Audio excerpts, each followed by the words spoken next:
First and foremost, I just need to assert what was right and what was wrong. I think before you can apologize for the things you've done, you need to really isolate and evaluate exactly what you did wrong. And it's very rare that, you haven't done anything right in the midst of what all you did wrong. So I would like to assert that yes, I made mistakes, and I made many mistakes. I hurt people. Well, not people, but living things. I hurt living things, and I hurt them by damaging their property and terrorizing them. And for that, I am very sorry. And I stand here humbly in front of you today with my tail between my legs, literally to say that I do apologize for the wrong I've done. Not for the right I've done, obviously, because I don't need to apologize for what I've done right. And I have done some things right, but I don't need to apologize for those things. Just the wrong things.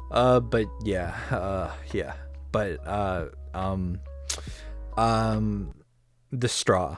I apologize for the straw. Now, why would you build a house out of a straw in the first place is a complete mystery to me, but that's not the point. The point is, one of you wanted to build a house of straw, and I destroyed that house. I blew it down. Not that it takes much to blow down something made out of straw. A strong wind could have blown it down. A gust, a breeze. You built the house fairly close to the ocean, so I expect there would have been a lot of sea wind coming off the coast. And that leads me to think that your house wasn't long for this world anyway. But sure, yes, I was the one who blew it down, and I have to own that. And so I do. I own it. I own it, and I apologize for it.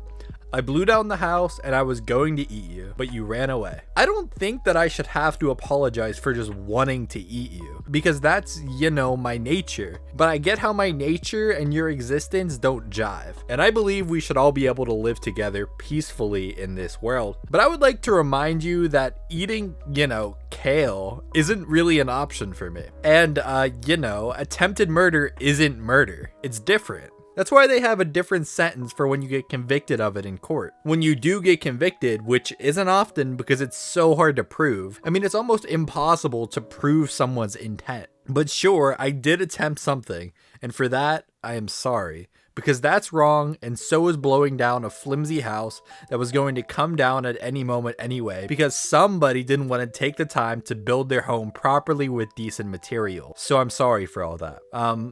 In regards to the sticks, and I would like to say that I maintain sticks are only slightly harder to blow down than straw. But yes, there was an intent there to blow down the house and to eat the owner of the house. And even maybe to use the sticks to start a fire that I would then roast the owner of the house while lathering said owner in barbecue sauce. Yes, all of that is true and none of it is right. And I apologize for all of it. I will say that because I didn't catch the owner of the house, nothing happened other than destruction of a fire hazard, but nevertheless, there was destruction. There was trauma. There was hurt. And I have to understand that and make space for it moving forward. That I brought about and manifested hurt in the lives of swine. A fire could have hurt many more people. Not a nice fire that you can control while you cook your dinner, but a real fire that could start at any moment if some pig decided to light a candle in the middle of the twig dwelling.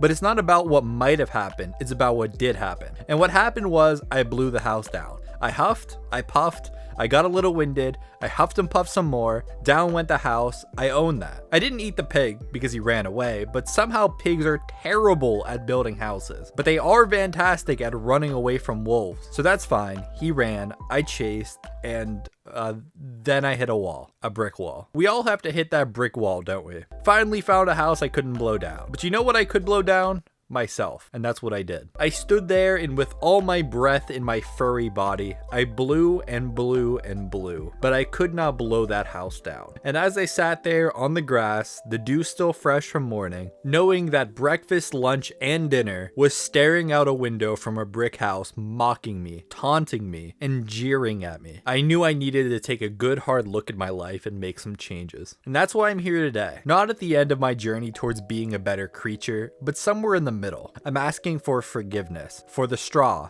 for the sticks, not for the brick, because that house was built well, and I believe it got sold the following year for double what it cost to erect, and good on that pig, because he must have got the architecture gene that his siblings didn't. Me? I'm just going around to different wolf packs, talking to the pups about making good decisions. Mostly, I just tell them to stick to chickens. You tell them the sky is falling, and the next thing you know, they're right into your cave. No houses you need to gather up your breath support for, and no riddles like with goats or grandmothers that give you indigestion. Just good old-fashioned deception. So you see, I've learned. I've come a long, long way.